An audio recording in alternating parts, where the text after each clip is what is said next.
चलते चलते यूं ही कोई मिल गया था, यूं ही कोई। फिल्म इंडस्ट्री में खूबसूरती की जब बात होती है तो उसका जिक्र मीना कुमारी के नाम के बिना अधूरा होता है। मीना कुमारी हिंदी सिनेमा की वो अदाकारा थी जिनके साथ काम करना हर आर्टिस्ट का सपना हुआ करता था। दिलकश अदाओं और खूबसूरत नैन नक्श की मलिका मीना कुमारी पर्दे पर इससे कहीं बढ़कर थी। मीना कुमारी को नाम और शोहरत तो कम उम्र में ही मिलना शुरू हो गया था। न धन की कमी थी, न रंग रूप की कमी थी, फिर भी मीना कुमारी आजीवन प्यार के लिए तरसती रही। मीना कुमारी जितनी खूबसूरत थी उतनी ही दर्द भरी भी उनकी जिंदगी थी। आज हम आपको मीना कुमारी के बारे में कुछ बताएंगे। 1 अगस्त 1933 को जन्मी मीना कुमारी ट्रेजेडी क्वीन के नाम से सबसे ज्यादा फेमस हुई, मगर उन्हें और भी कई नामों से पुकारा जाता रहा। उनका असली नाम महजबी बानो था। बचपन के दिनों में मीना कुमारी की आंखें बहुत छोटी थी, इसलिए परिवार वाले उन्हें चीनी कहकर पुकारा करते थे। लगभग 4 वर्ष की उम्र में ही मीना कुमारी ने फिल्मों में अभिनय करना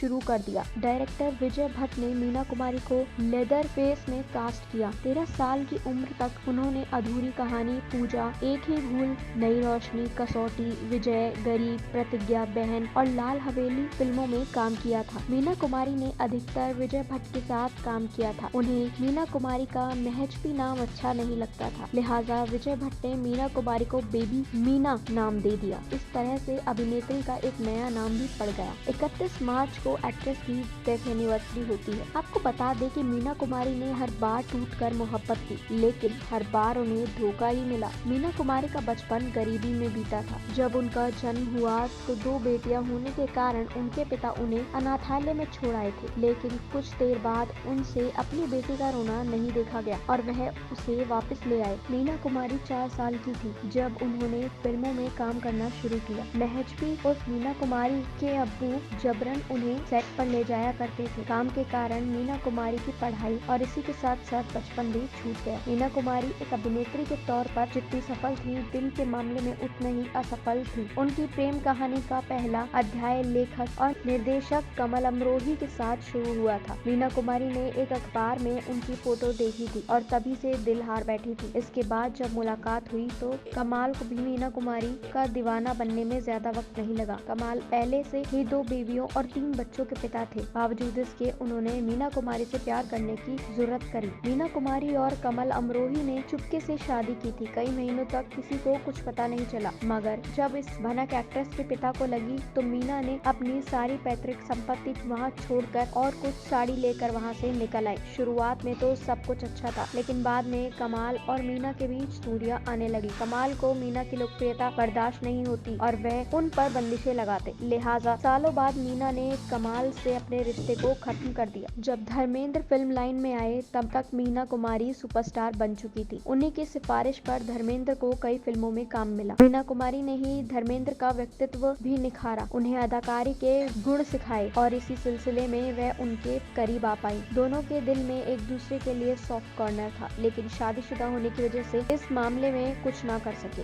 धर्मेंद्र और मीना कुमारी की फोटो ने उस जमाने में काफी तुल पकड़ी थी, जिसे कहीं न कहीं कमाल और मीना कुमारी के झगड़े और शादी के अंत की शुरुआत का कारण माना गया। धर्मेंद्र ने शादीशुदा और 2 बच्चों का पिता होने के कारण मीना कुमारी से अपने लगाव को वहीं रोक दिया। हालांकि जब वह हेमा मालिनी से मिले तो अपने ही ऊपर लगाई बंदिश से खुद को आजाद कर दिया। कमाल अमरोही शक के चलते अक्सर मीना कुमारी पर नजर रखते थे। वह जहां भी जाती उनके साथ कमाल के बॉडीगार्ड भी रहते। इस बंदिश से तंग आ चुकी मीना कुछ पल के लिए सुकून चाहती थी, इसी के चलते वो गुलजार के करीब भी आई थी। दोनों को शायरी का बहुत शौक था। यह एक वजह थी जो मीना को गुलजार के करीब ले आई। मीना कुमारी के शायराना अंदाज और अदाकारी पर गुलजार भी फिदा होते थे। फुर्सत के लम्हों में दोनों शेर और शायरी पर बातें किया करते थे। अपनी जिंदगी के अंतिम दिनों में मीना कुमारी ने अपनी वसीयत में एक कीमती चीज गुलजार के नाम की थी। उन्होंने अपनी निजी डायरियां जिसमें वह शायरी लिखती थी उसे गुलजार को सौंप कर दुनिया से रुखसत हो गई थी।